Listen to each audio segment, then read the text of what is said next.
네, 오늘 그 EV6 이제 차주분을 이제 모시고 이제 인터뷰를 진행할 건데 정말 영광스러운 날입니다. 아유, 감사합니다. 네, 이제 국내 최초 차주 인터뷰. 아, 예. 네, 이제 본인 소개 좀 가볍게 부탁드릴게요. 네, 저는 광명시에서 부동산 사무실을 운영하고 있는 백형석이라고 합니다. 네, 반갑습니다. 네, 반갑습니다. 네, 대표님 그 이 차 지금 이제 EV6 전체적인 소개 좀 부탁드리겠습니다. 네, 이 차는 뭐 나온 지 이제 얼마 안 돼가지고 재원이라든지 이런 것들은 뭐 더 종합적인 걸 보시면 될 것 같고, 이제 2륜 구동, 4륜과 2륜 중에서 이제 2륜 구동이고, 차량 트림은 어스라는 트림이 있는데, 어스 트림과 GT 라인입니다. 롱레인지의 GT 라인. 예. 색상은 어떤 색상이죠? 스와펄이라 그러죠.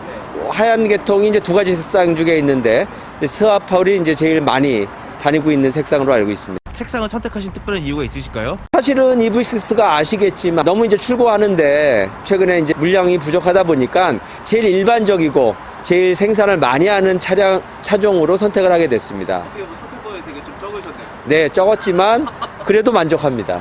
썬팅 농도 좀 부탁드릴게요. 농도는 이제 우리가 국민 일반 썬팅이죠. 네, 35%, 15%. 네, 그렇게 했고요.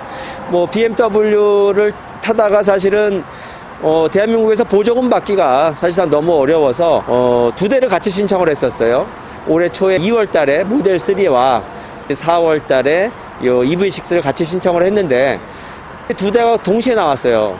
동시에 나오다 보니까 두 개 다 일단은 같이 인수를 하게 됐습니다. 하나는 제 차, 하나는 와이프 차 그렇게 됐습니다. 처음엔 세대이셨겠네요. 그러니까 처음에는. 네, BMW는 이제 최근에 팔아버렸으니까요. 한 1개월 정도 세대를 운행을 했었습니다. EV6 요 트림 GT라인은 정가가 5,990만 원에서 옵션을 한 가지만 추가했어요. 뭐 메리디앙 사운드 많이들 하시는데 저는 하이테크 옵션 95만 원일 거예요.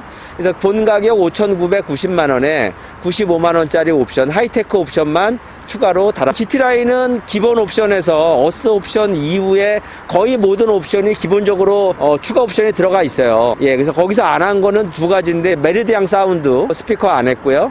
그 다음에 블랙박스 두 가지 안 하고 하이테크 옵션을 선택하면은 나머지는 풀옵션이 되는 겁니다. 메르디앙을 선택하지 않았다면 100만 원이더라고요. 스피커 가격이. 제가 뭐 다른 차종에 비해서 기본 트림이 사운드가 우수하다라고는 말씀 못 드리지만 그래도 요즘에 뭐 핸드폰이라든지 모바일도 있고 하기 때문에 100만 원까지 들여서 그렇게 뭐 스피커를 다는 것이 가치가 있을까. 그 다음에 이제 옵션을 또 선택하면 또 늦게 나올 거라는 이제 이런 생각이 좀 있었죠. 대표님, 이거 당시 그러면 구매하시기 전에 이제 고민하셨던 모델들이 몇 개 있을 것 같은데 어떤 걸 이제 고민하셨어요? 현대자동차의 아이오닉 5, 예, 그 다음에 EV6, 뭐 볼트, 뭐 그런 것들을 이제 고민했었어. 그 중에서 이제 EV6를 선택하신 결정적인 이유가 한 가지는 이제 개인 승용차, 두 번째는 이제 패밀리카로 완성 맞춤인 차가 뭐가 있겠느냐. 저는 부동산을 하다 보니까 손님들을 태우고 장거리 운행 가는 경우가 많아요. 기존에 이제 520D 같은 경우에는 아시겠지만 뒷자리가 굉장히 매우 좁거든요. 예, 그래서 손님들이나 가족들한테 좀 쾌적하게 이동할 수 있는 차가 필요했던 거죠. 그러다 보니까 고민하던 차에 모델 3는 이제 업무용으로, 그 다음에 이제 기아의 EV6는 패밀리카로 이렇게 사용을 한다라는 이제 생각을 하게 됐죠. 디젤과 이 차의 그 차이점이 확실히 좀 느껴지시나요? 네, 그렇죠. 각각 장점이 있다고 하면 어떤 게 있을까요? 예, 내연기관차는 경쾌한 엔진음, 연비에 있어서는 전기차를 못 따라오지만 그래도 휘발유차보다는 굉장히 연비가 좋은 편이고 또 이제 장거리라든지 또 이제 차량의 안전성 이런 걸로 봤을 때는 또 그 BMW가 굉장히 좋았던 걸로 생각이 되고 그 다음부터는 이제 연비를 생각하고 앞으로 이제 인공지능 차로 가기 위해서는 전기차가 앞으로 대세지 않겠느냐. 뭐 BMW도 이제 2025년도부터는 아예 그냥 전기차만 출시한다라는 뭐 그런 기사도 최근에 접했고요.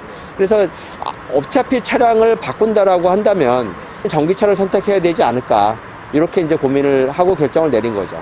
모델 3랑 얘가 또 차이점이 느껴지시나요? 예, 모델 3하고도 이제 차이점이 느껴지죠.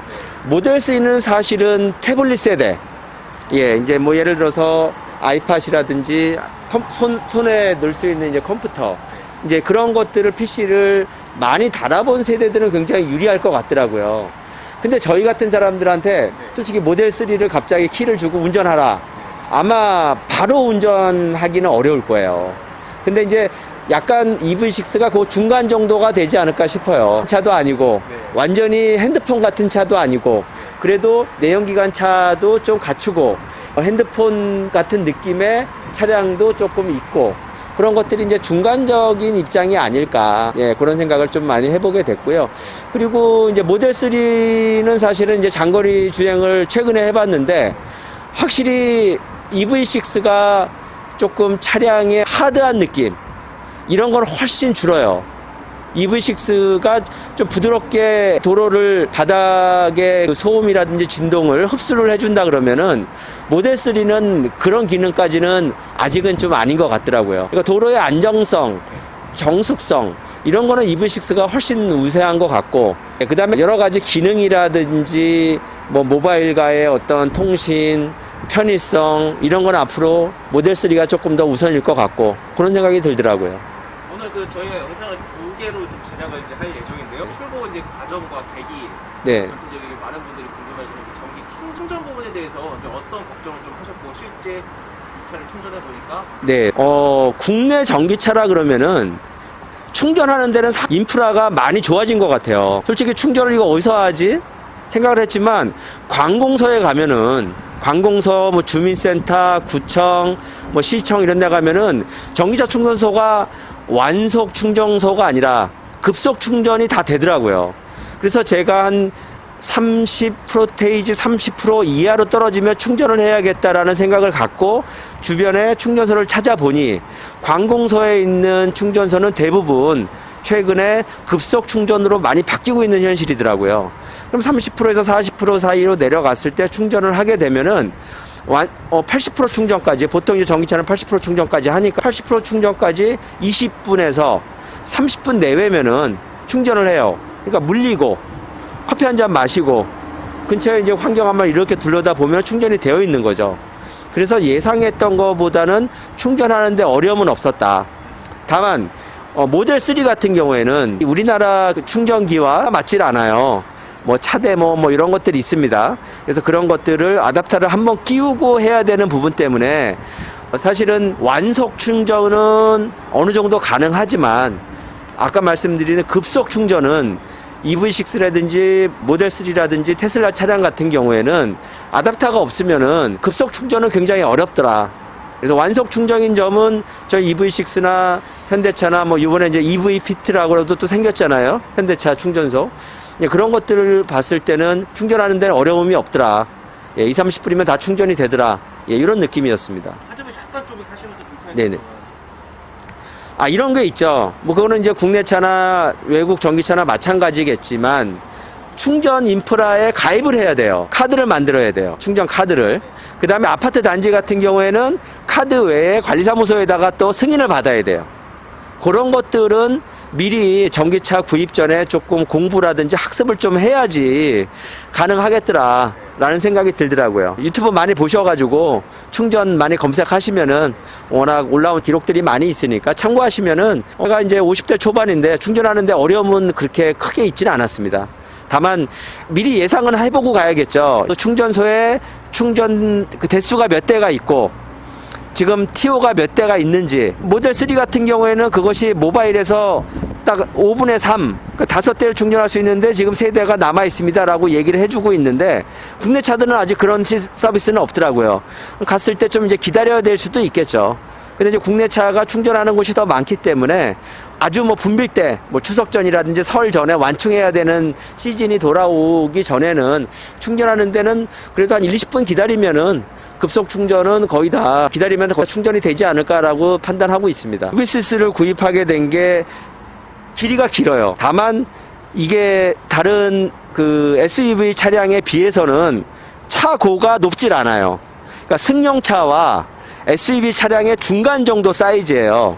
그러니까 운전석에서는 높이 도로를 내려볼 수 있는 편리점은 있습니다. 근데 이제 저도 이제 그 카페를 들어가 보니까 185에서 190 정도 되시는 분들은 운전석에서 불편하더라. 예, 왜냐면 SUV보다는 차고가 낮으니까. 다만 운전석은 높으니까. 그래서 아주 키가 크신 분들은 차보다는 다른 차들이 더 낫지 않을까 그렇게 생각을 해봅니다. 그 보조금 어느 정도 받으셨는지? 네, 이 차는 이제 경기도에서 보조금을 받았고요. 1,300만 원. 예, 국가 보조금 플러스 지자체 보조금을 1,300만 원 받았고요. 그리고 뭐 세제 혜택, 약간의 세제 혜택 받았고, 그리고 보험료는 기존에 이제 보험 가입 경력률이 있어서 85만 원 정도, 네, 85만 원 정도의 가입을 종합보험에 다 가입을 했습니다. 네, 알겠습니다. 오늘 이게 첫 번째 영상 출연해서 감사합니다. 네, 고맙습니다.